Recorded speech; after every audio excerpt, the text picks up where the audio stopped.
Bharatiya Janata party के सांसद गोपाल शेट्टी ने एसआरए में घर नहीं मिलने से परेशान लोगों को हक का घर दिलाने हेतु धरना प्रदर्शन किया। सांसद गोपाल शेट्टी ने मुंबई में वर्ष 2011 तक के अपात्र और पहले महीने के लोगों को एसआरए में घर दिलाने के लिए पूरे मुंबई में धरना प्रदर्शन शुरू किया है। आज का धरना प्रदर्शन मगा थाने विधानसभा में देवीपाड़ा इलाके में किया गया। इस धरना प्रदर्शन में गोपाल शेट्टी को सपोर्ट करने के लिए विरोधी पक्ष नेता प्रवीण दरेकर भी वहाँ आए। मगा थाने विधानसभा में कई प्रोजेक्ट एसआरए के चल रहे हैं, जिससे लोगों को पोजीशन और भाड़ा नहीं मिल रहा है। इस संबंध में 2018 में देवेंद्र फडणवीस की सरकार में जीआर जारी होने के बाद आज तक उसको लागू नहीं किया गया। नहीं, एक अच्छा अभियान शेट्टी साहब के नेतृत्व में स्लम में जो कोट माले पे रहते हैं और जो अपात्र करके पहले माले पे रहते हैं उनको घर दिलाने के लिए एक अभियान, एक आंदोलन उन्होंने खड़ा किया है। जो निर्णय देवेंद्र फडणवीस साहब मुख्यमंत्री थे तभी लिया था,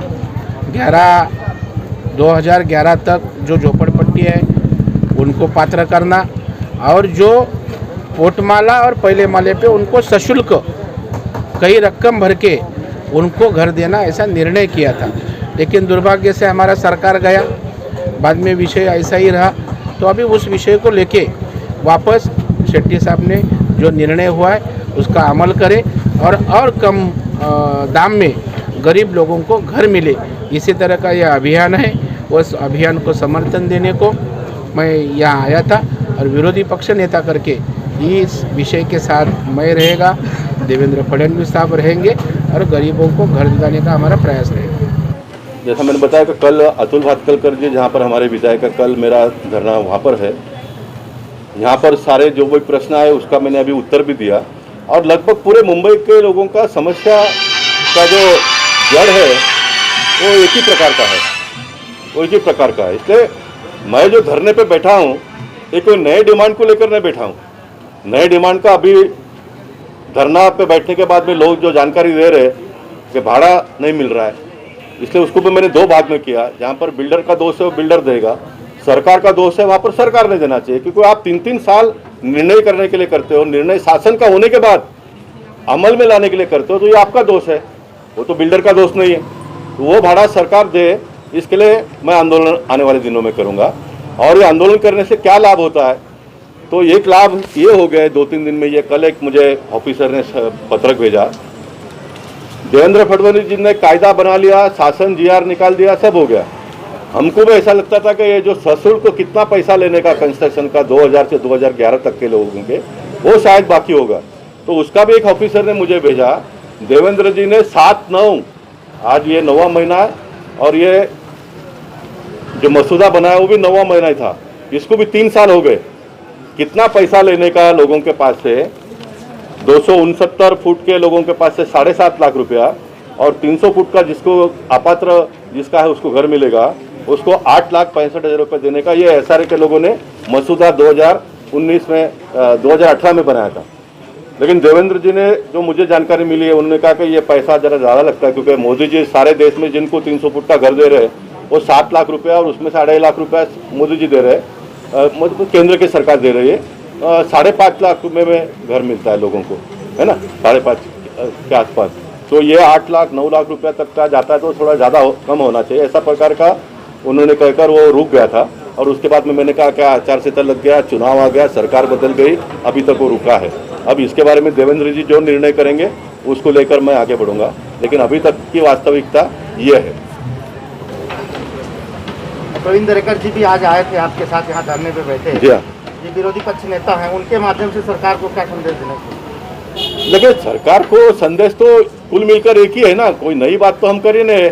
देवेंद्र फडणवीस जी की जब सरकार भारतीय जनता पार्टी और शिवसेना युति की सरकार थी, उस सरकार ने जो निर्णय लिया है झोपड़पट्टी वासियों के बारे में, देश के प्रधानमंत्री ने कहा कि 2022 तक सबको हक्का पक्का घर मिलना चाहिए, उसको अमल में लाओ। बाकी कोई नई बात तो हम मांग नहीं रहे ना। नई कोई डिमांड करते होंगे तो बैठना पड़ेगा, सोचना पड़ेगा, मीटिंग लेना पड़ेगा, लॉ डिपार्टमेंट का ओपिनियन लेना पड़ेगा, ये सब प्रोसेस होता है, उसमें समय लगता है।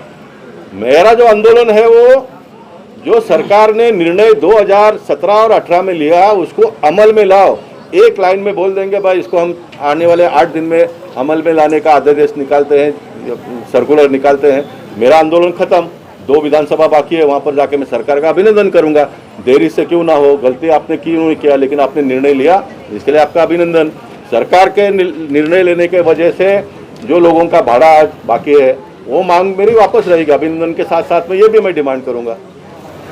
आपने भी शुक्रवारी का एक इशू उठाया, जी हाँ, कासम मलिक कोई बिल्डर का करके, तो ऐसे कई मामले होते हैं जो अधिकारियों के लापरवाही के वजह से जनता को भोगने पड़ते हैं। ऐसे मामलों में क्या किया जाए? ऐसे मामले में मैंने बताया कि अन्ना हजारे जी का एक वक्तव्य का मैंने समर्थन किया। अन्ना हजारे कहते हैं कि लोग अगर सोएंगे तो सरकार और सरकार में बैठे हुए लोग कुछ भी करेंगे। उसका नतीजा ये है कि लोग कब चुप बैठे हैं। लोगों को जागरूक करने का काम भी पॉलिटिकल पार्टी के लोगों ने करना चाहिए। हम सत्ता में रहेंगे तो हमारे विरोधी है, उन्होंने करना चाहिए। आज हम सत्ता में नहीं है तो हम विरोधी है, हम लोगों ने आंदोलन करके लोगों को जगाने का काम करना चाहिए। ये शुक्रवारी का मामला कितना गंभीर है। सतीश लोखंडे कहते हैं कि 5 करोड़ रुपया जो निकले नहीं है उनका भी आप जमा कर दो, बाकी उनको निकालने का काम हमारा, और आप काम चालू करो। 12 साल हो गए, 22 लाख रुपए तो उस बिल्डर ने सिर्फ भाड़ा ही भरा हो तो चेक से है। 11 लाख रुपया भाड़ा में उसने डेवलपमेंट चार्ज भरा है। 22 और 13, 11, 33 करोड़ रुपए तो यही हो गया। बाकी सब मराठी में कल दिलीप पंडित बता रहे थे चिरी मिरी, वो खर्चा क्या होगा अलग। अब इतना करोड़ रुपया खर्चा करने के बाद में अगर गवर्नमेंट परमिशन नहीं देगी तो बिल्डर क्या करेगा। और गवर्नमेंट अभी इसको बदली करके दूसरे को दे देती है, सभी नियमों को ताक पर लगाकर। इसलिए आपका महत्व का जवाब अभी मैं दे रहा हूँ। सतीश लोखंडे जी ने मेरी जानकारी के हिसाब से उनको कहा था कि ये बराबर है, लेकिन इसके ऊपर के अधिकारी हाई पावर में जो बैठे हैं उन्होंने इसको बदली करके इसको निकालो और नए बिल्डर को दो करके ऑर्डर दिया है। वो जो भी अधिकारी होंगे उनके ऊपर कार्रवाई की हम आने वाले दिनों में मांग करेंगे। और अभी न्यायालय में ये प्रकरण है, इसलिए मुझे पूरा विश्वास है कि न्यायालय इसके बारे में जो उचित निर्णय है वो देगी। न्यायालय जो भी निर्णय देती है वो शुक्रवार में जाकर मैं उसका वहाँ पर कार्यक्रम बाद में करूँगा।